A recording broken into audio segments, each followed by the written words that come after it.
Hi there. I'm Janet, a French teacher, and I absolutely love my job. But lately, my life has felt more dramatic than a Molière play. It all began when my brother, Peter, announced he was opening a French-inspired bistro. I was thrilled for him. "Peter, that's fantastic," I exclaimed when he told me. "A French bistro? Oh la la. I can already taste the success." Peter just laughed, his eyes twinkling. "Thanks, Pri. I'm nervous, but I can't wait." I jump at the chance to help. "Count me in for anything you need. I could even teach your staff a little French." Imagine how charming they'd be, greeting everyone with a perfect bonjour.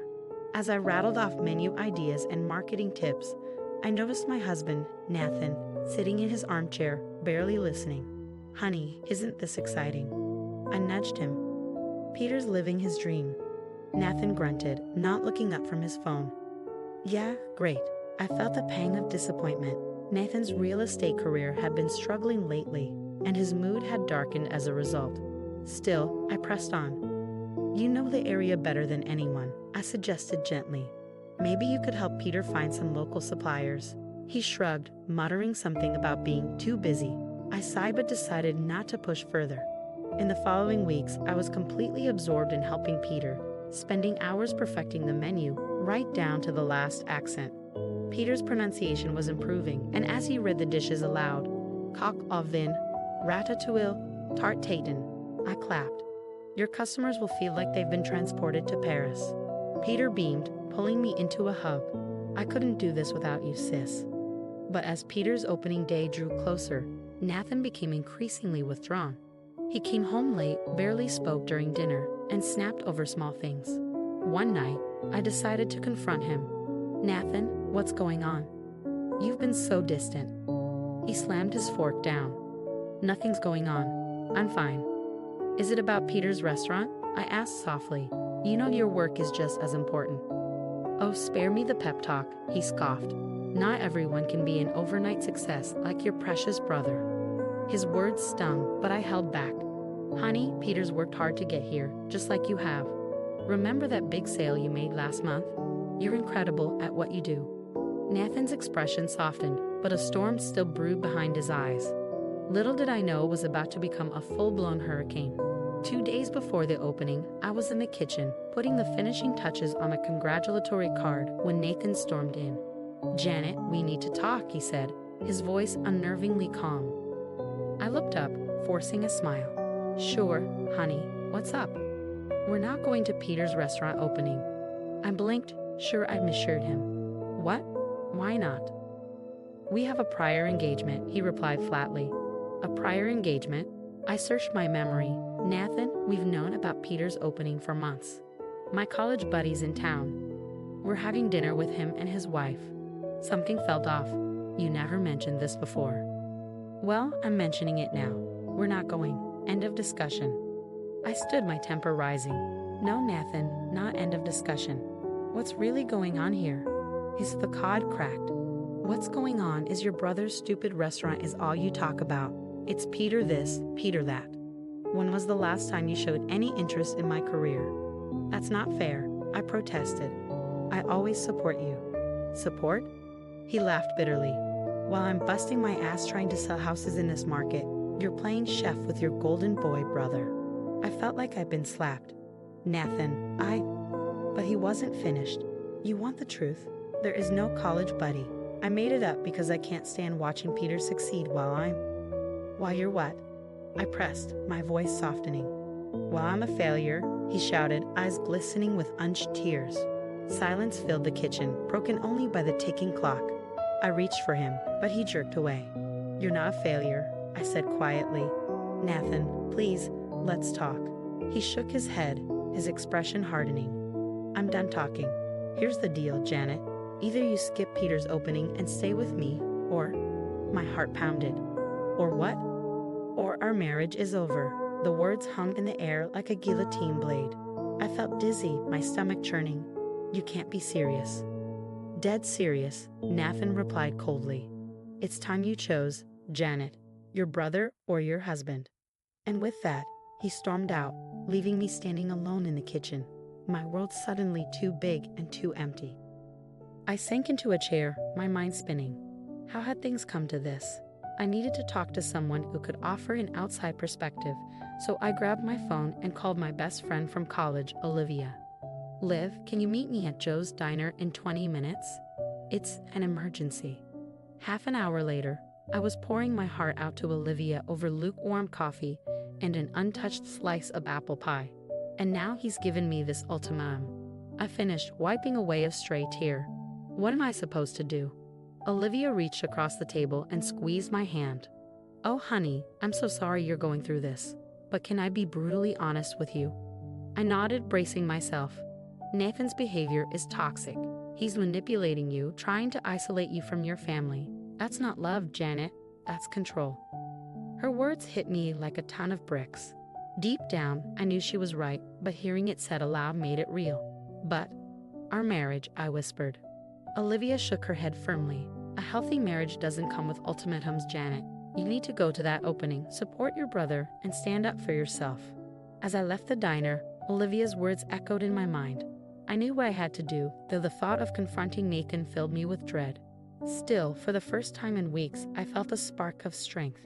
Whatever happened next, I wouldn't let anyone dim my light, not even my husband.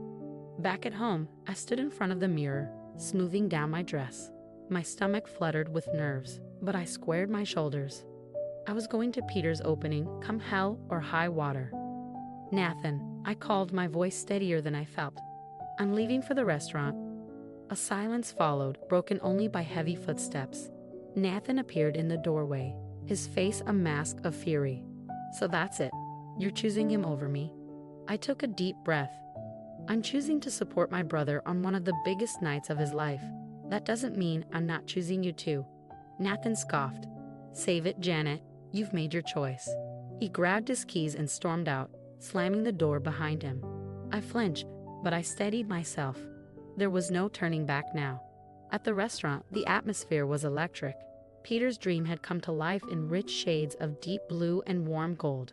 I forced a smile, determined not to let my personal drama cast a shadow over his moment. Janet, Peter called, waving me over. You made it. I hugged him tightly. Wouldn't miss it for the world, little brother. As I mingled with the guests, I noticed Peter's business partner, Ethan, acting strangely. His eyes darted around, and he kept checking his phone.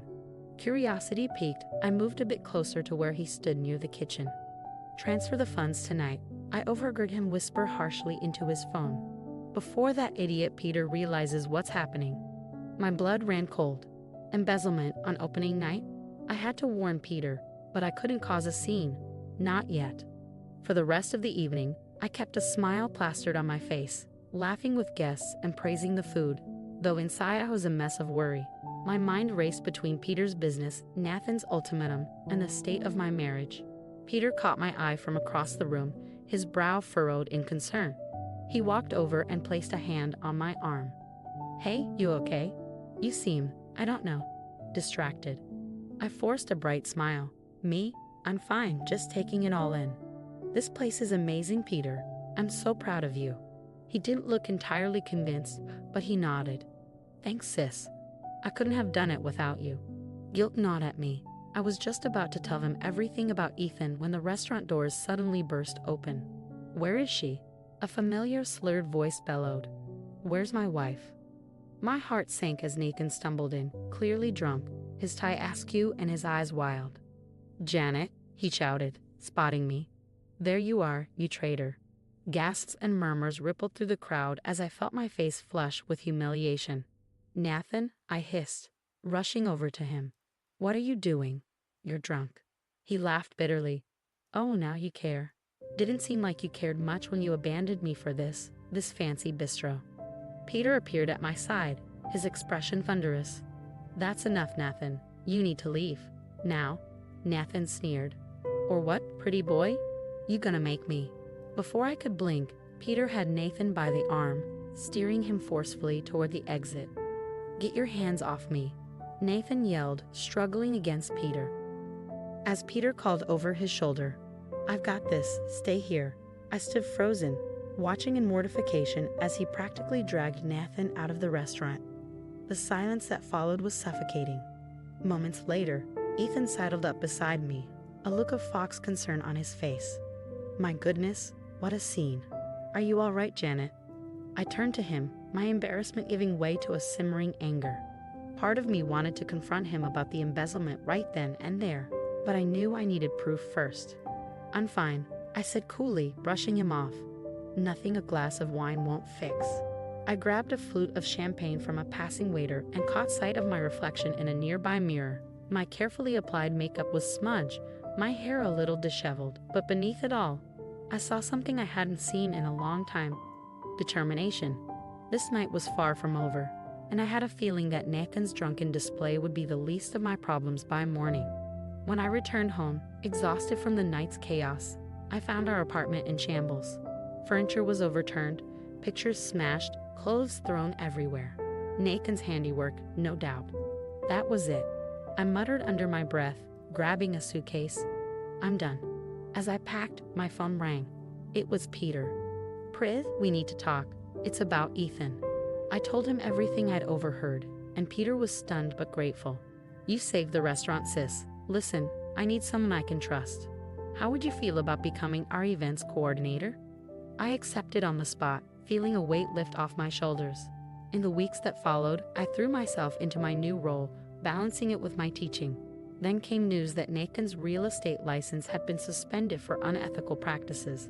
A twisted sense of vindication washed over me, but I pushed it aside. I had my own life to focus on now. Months passed. The restaurant thrived, and so did I. I was organizing events, teaching French, and rediscovering myself. Then, one day, Nathan showed up at the restaurant, looking more remorseful than I'd ever seen him. Janet, please, he pleaded. I've changed. Give me another chance.